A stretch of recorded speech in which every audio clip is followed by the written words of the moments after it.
Bonjour Karine, Bonjour. Bienvenue dans ma cuisine. Alors, pour revenir rapidement sur ton problème de macaroni à la viande, en tout cas surtout le problème de ton chum, parce que toi tu les aimes comme ça, mais moi je me suis dit que c'était pas vraiment un problème d'ingrédients que tu avais, bien qu'il y ait des petites choses que j'aurais changées, on s'entend. Essentiellement, c'est des petites techniques. Je vais te donner juste 2-3 petits trucs pour pouvoir cuisiner à la maison plus facilement, puis te retrouver avec des choses qui vont juste être un petit peu meilleures, parce que le produit est beau. Il faut juste le transformer un petit peu différemment. Ça te va? Oui. Tu vois, c'est des étapes très, très simples. On va travailler pareil avec la viande de bœuf. On aurait pu prendre de l'agneau, on aurait pu prendre du veau, on aurait pu prendre du porc. Tu pourrais la changer une fois de temps en temps. Ça va te permettre de manger autre chose comme viande. C'est intéressant. Donc, première étape, on va partir à notre chaudron ici. Tu vas voir, assez simplement, on va démarrer notre poêle. Tu commences avec de la margarine. Moi, je vais plutôt aller opter pour de l'huile d'olive. Ça sera plus dans mes goûts, tu vas voir. On peut se permettre d'en mettre une belle quantité. Tu vois, j'ai mis à peu près l'équivalent de 2 belles cuillères à soupe. Ce qu'on veut essentiellement, c'est colorer notre viande. Donc, il y a 2 étapes. La première, c'est d'attendre que notre poêle soit chaude, que notre gras soit bien chaud. Là, tu vois, ça commence presque à fumer. Donc, on va directement déposer notre viande. OK.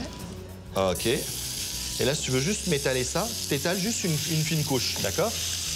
Parfait. Et tu vas voir que c'est tout ce qu'on fait. On n'y touche plus. OK. Tu n'y touches plus pendant quelques minutes, histoire de te retrouver avec une belle coloration en dessous. La majorité des gens vont faire cette erreur à la maison. Ils vont cuire leur viande dans une poêle, mais elle va plus ou moins bouillir parce qu'on en met trop, parce qu'on joue avec. Là, je lui montre comment on colore de la viande. Ça va lui donner beaucoup de goût. Ça sera 10 fois meilleur. Alors, notre viande colore, on n'y touche pas. Tu vois, ça commence à cuire tranquillement. Ce qu'on veut, c'est vraiment que ça accroche au fond de notre poêle, d'accord?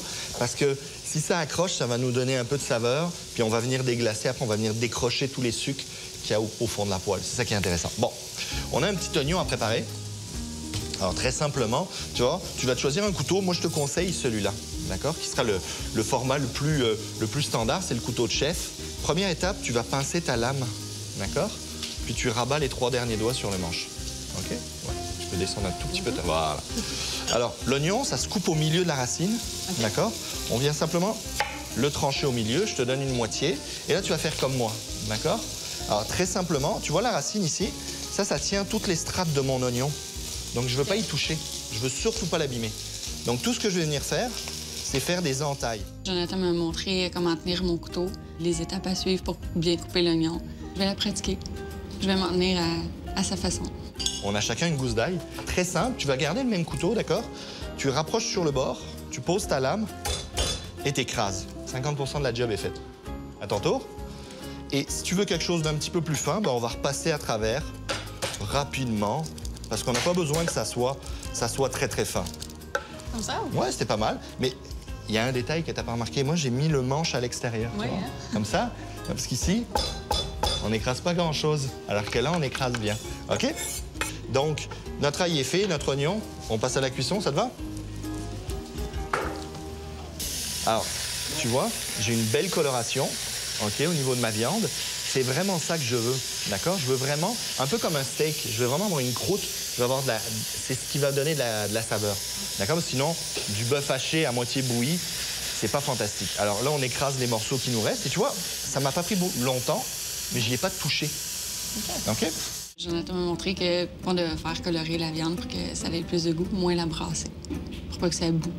Je vais mettre la cuisson de la viande comme je l'ai appris en pratique. Donc, voilà tes armes. Tu me démarres ça tranquillement. Tu vois le petit crépitement, là? C'est ça qu'on veut. OK? On veut ce crépitement-là, ça veut dire qu'on va avoir de la coloration. Si on a de la coloration, ça veut dire qu'on a du goût? Ouais! Bon, elle est pas pire. Hein? T'as remarqué que j'ai pas mis mon ail tout de suite. L'oignon va cuire beaucoup plus longtemps que l'ail. L'ail, il y a un côté très sucré là-dedans. Il va très, très vite colorer et il va brûler. Donc, notre oignon, on veut le colorer, puis après, on va rajouter notre ail. Qu'est-ce qu'on va faire en plus? J'ai des petites herbes ici. On va prendre un peu de romarin et un peu de thym. Regarde, très simplement, à l'envers. OK? Pas plus compliqué que ça. Donc, une branche, une demi-branche de thym et de romarin.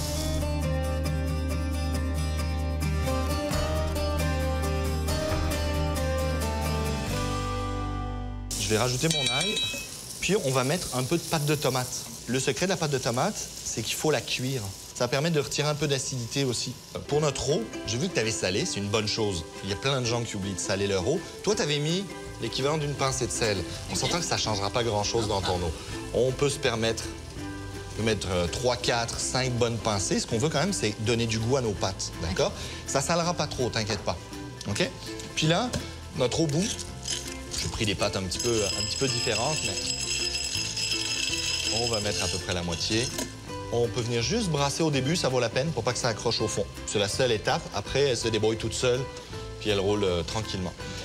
Et le petit secret, c'est toujours sortir ces pâtes un petit peu avant qu'elles soient parfaitement cuites. Ah, OK. Pourquoi?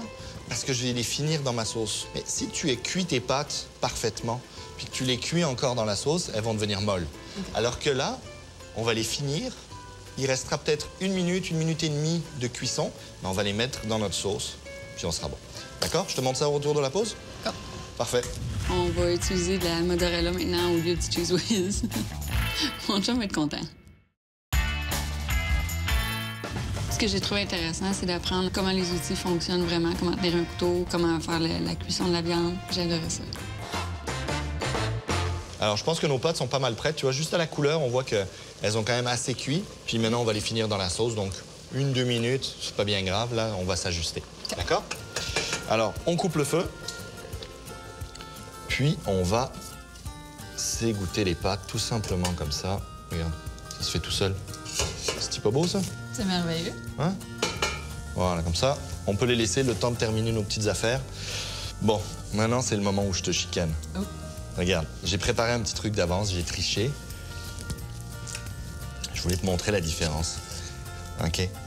Tu vois, ça, c'était ta viande, légèrement bouillie, tu vois, avec un espèce de fond de jus d'eau au fond. Et là, ça, c'est ma viande, bien colorée, d'accord? D'un côté, c'est je rajoute des protéines dans ma sauce, puis de l'autre côté, c'est je rajoute de la viande. Bon, c'est bon? Ça, tu le referas plus? Non. Parfait. Donc, on va démarrer notre sauce.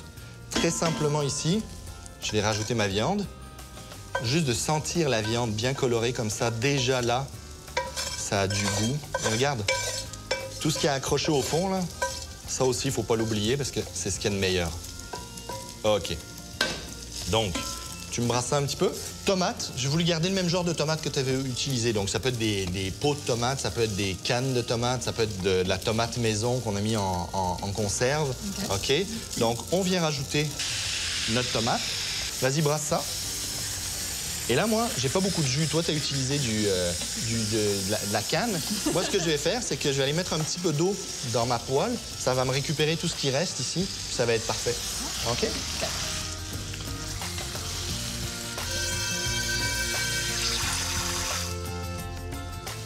Et voilà, un petit peu d'eau. Nous, ce qu'on veut, c'est qu'elle cuise tranquillement. Donc, l'eau va s'évaporer à terme. Donc, tu pourrais en mettre un petit peu plus. Moi, je mettrais du vin rouge ou du bouillon. Là, je voulais coller à ta recette. Je voulais être certain de ne pas aller trop loin de ta zone de confort. Hein? On s'entend que ce qu'on veut, c'est surtout pas te faire peur. Ici, en gros, ce qu'on a, c'est une sauce bolognaise, d'accord? Donc, cette sauce-là, tu pourrais l'utiliser pour plein de choses. Là, tu vas l'utiliser pour un macaroni, mais on pourrait monter une lasagne avec, on pourrait farcir des cannelloni, on pourrait faire pas mal de choses avec ça. Même mélanger simplement ça, tu rajoutes quelques légumes, du riz, ça va être très, très bon. OK? Donc là, le secret, c'est de laisser mijoter un petit peu pour que la tomate cuise, d'accord? Et après, on rajoute nos pâtes. Ça va te prendre peut-être 3-4 minutes de plus. Puis le résultat va vraiment être différent. Le fromage, je peux en manger des tonnes, mais du fromage orange qu'on sert à la cuillère, c'est peut-être bon pour quelque chose, là, mais sûrement pas pour un macaroni à la viande. Tu avais utilisé un fromage orange.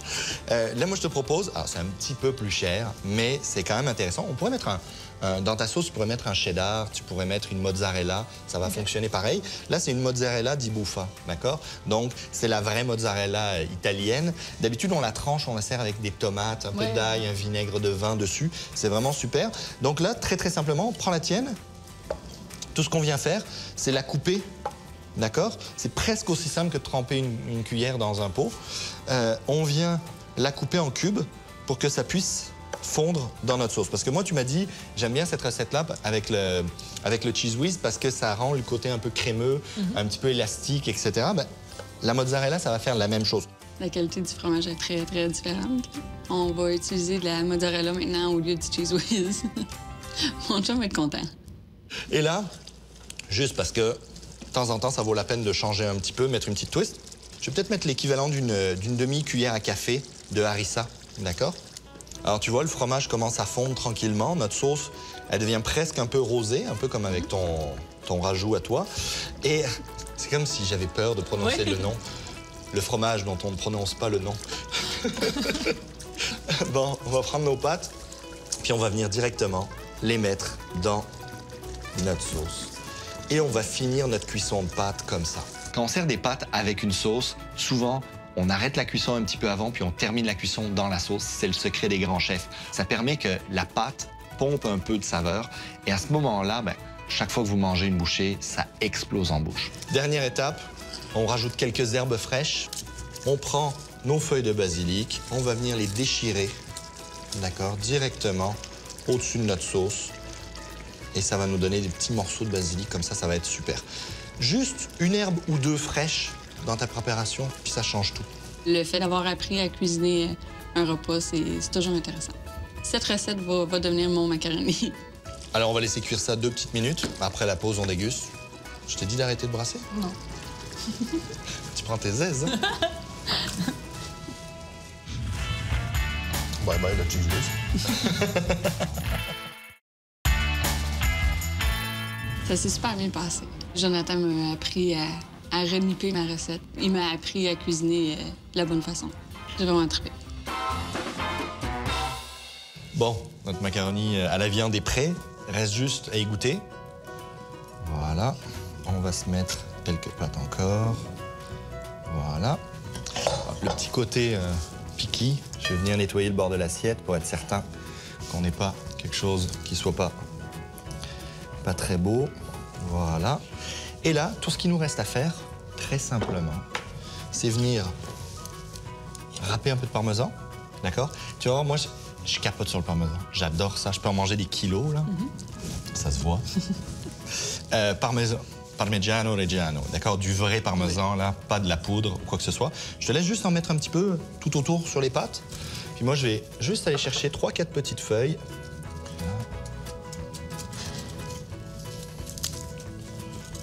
C'est parfait comme ça. Ouais. Bon, moi, j'en aurais pris plus, mais c'est parfait comme ça. Et on vient juste se faire une petite chiffonnade, d'accord? Tu vois, juste quelques petites feuilles de basilic tout autour, ça va donner de la fraîcheur. Pour finaliser une belle assiette de pâtes, souvent un peu de parmesan fraîchement râpé et quelques herbes. Là, c'est du basilic. Vous faites une petite chiffonnade d'herbes et c'est juste hallucinant. Ça explose en bouche. Ça vaut vraiment la peine.